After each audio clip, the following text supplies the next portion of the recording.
itel launch করে ফেললো another new budget phone itel S23 plus.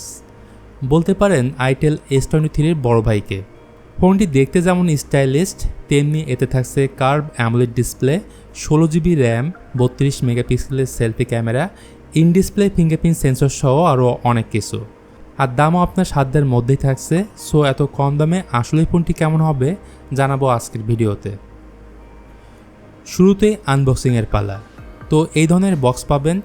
বক্সে থাকবে ইউজার ম্যানুয়াল, ব্যাক কভার, এরপর ডিভাইসটি, সিম ইজেক্টর পিন, হেডফোন এবং ডাটা কেবল। ডিজাইনের প্রসঙ্গে আসলে সামনে পেছনে উভয় দিকেই থাকছে কার্ভ ডিজাইন, সেই সাথে এর বডি ফ্রেমও কিন্তু প্লাস্টিকের। ফোনটির থিকনেস হলো 7.9 মিলিমিটার এবং ওজনও অনেক কম, মাত্র 178 গ্রাম। তবে এই ফোনে থাকছে না 3.5 মিলিমিটার অডিও জ্যাক। এছাড়া এই ফোনে সবই থাকছে, যেমন SIM card tray, microphone, USB Type-C port ও স্পিকার গ্রিল। বাম পাশে থাকছে ভলিউম রকার ও পাওয়ার বাটন। আর itel S23 প্লাস দুইটি কালারের সাথে পাওয়া যাবে, একটি হলো লেক সায়ান এবং অন্যটি হলো ব্লু। এই ফোনের সব থেকে ভালো লাগার মতো যে বিষয়টি থাকছে তা হলো ডিসপ্লে। সব থেকে কম বাজেটে itel বাজারে আনলো এমন কার্ভ অ্যামোলেড যুক্ত ডিসপ্লে। এর ডিসপ্লে সাইজ হচ্ছে 6.78 ইঞ্চি এবং রেজুলেশন হচ্ছে 1080x2400 পিক্সেল। এই ডিসপ্লেতে থাকছে 500 নিটস পিক ব্রাইটনেস, 93% হচ্ছে এর স্ক্রিন টু বডি রেশিও এবং গোরিলা গ্লাস 5-এর প্রোটেকশন থাকছে ফ্রন্ট প্যানেলে। আর অ্যামোলেড প্যানেল থাকায় অবশ্যই এর উপরে থাকছে ইন ডিসপ্লে ফিঙ্গারপ্রিন্ট সেন্সর।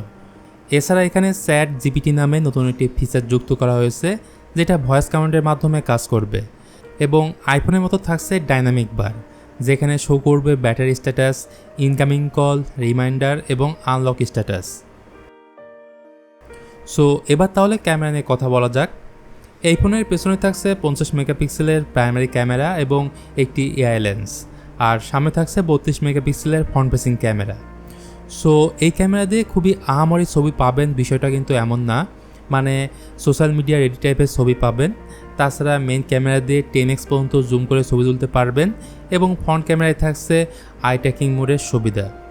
ভিডিওগ্রাফির ক্ষেত্রে সামনে এবং পেছনের ক্যামেরা দিয়ে 1080p 30fps এ ভিডিও শ্যুট করতে পারবেন।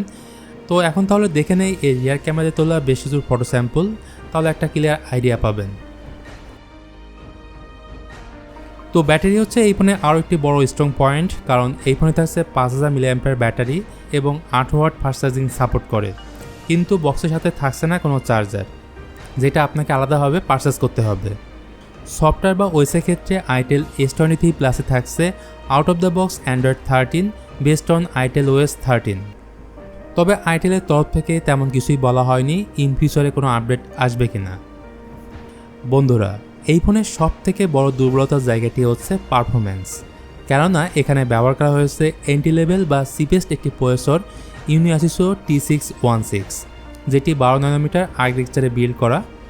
3 লাখের আশেপাশে থাকছে এর আন্তঃ স্কোর, আর গিগবেন্সে সিঙ্গেল কোর স্কোর 440 এবং মাল্টি কোর স্কোর 1560। তো এই ফোনে ভেরিয়েন্ট থাকছে দুইটি, 4GB 128GB এবং 8GB 256GB। যদিও এখানে 4GB র্যামের সাথে 4GB ভার্চুয়াল র্যাম এবং 8GB র্যামের সাথে আরও 8GB ভার্চুয়াল র্যাম বাড়িয়ে নিতে পারবেন। এখানে র্যাম টাইপ থাকছে LPDDR4X এবং স্টোরেজ টাইপ থাকছে UFS 2.2। সো বুঝাই গেছেন এটি গেমিং ওরিয়েন্টেড কোনো ডিভাইস না। তারপরও লো গ্রাফিক্সে কম পাওয়ারফুল গেমগুলো স্মুথলি খেলতে পারবেন, কারণ এই ফোনে রিড এবং রাইট স্পিড ভালো পাবেন। এবার তাহলে মূল টপিক্সে আসা যাক, প্রাইজিং। নাইজেরিয়াতে ফোনটি লঞ্চ হয়েছে, যার দাম রাখা হয়েছে $110, মানে বাংলাদেশি টাকায় মাত্র 12,000 টাকা। আর খুব তাড়াতাড়ি ইন্ডিয়া সহ বাংলাদেশের মার্কেটে লঞ্চ হওয়ার সম্ভাবনা রয়েছে। সো যারা সস্তায় ফ্ল্যাগশিপ ফোনের স্বাদ পেতে চাচ্ছেন তাদের অল্প কিছুদিন ওয়েট করতে হবে। তো বন্ধুরা, এই ছিল itel S23 প্লাসকে নিয়ে আজকের ভিডিওটি ভালো লাগলে please hit the like button, share করতে পারেন আপনার বন্ধুদের সাথে। তো আজকের মতো আমি মিথুন এখানে বিদায় নিচ্ছি, দেখা হবে খুব তাড়াতাড়ি।